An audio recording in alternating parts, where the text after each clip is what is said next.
વડોદરાની નવરચના સ્કૂલમાં બોમ્બ હોવાની પ્રિન્સિપાલને ઈમેલ મળતા સ્કૂલનું તંત્ર અને પોલીસ દોડતી થઈ ગઈ હતી। નવરચનાની વડોદરા શહેરમાં 3 સ્કૂલો આવેલી છે, જેમાં ભાયલી વિસ્તારની સ્કૂલના પ્રિન્સિપાલને ધમકી ભર્યો ઈમેલ મળ્યો હતો। આ ઈમેલના પગલે પોલીસ દ્વારા ભાયલી વિસ્તારની એક સ્કૂલ અને સમા વિસ્તારની 2 સ્કૂલ એમ 3 સ્કૂલોમાં બોમ્બ સ્ક્વોડની ટીમ સાથે પોલીસ ચેકિંગ શરૂ કર્યું।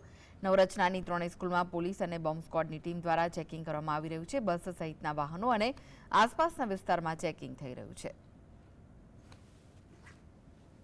ભાયલી ખાતે જે નવરત્ના સ્કૂલ આવેલી છે તેના પ્રિન્સિપાલ કશ્મીરા અગ્રવાલ છે, તેના ઈમેલ એડ્રેસ ઉપર એક અનનોન મેસેજ આવે છે, ઈમેલ આવે છે કે ભાઈ અમે નવરત્ના સ્કૂલની જે પાઇપલાઇન છે એમાં ટાઈમર બોમ્બ રાખ્યો છે।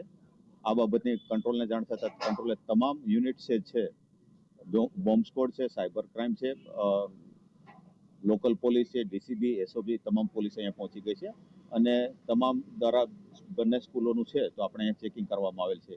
ચેકિંગમાં હાલ કોઈ એવી ફળદાયક હકીકત મળવામાં નથી।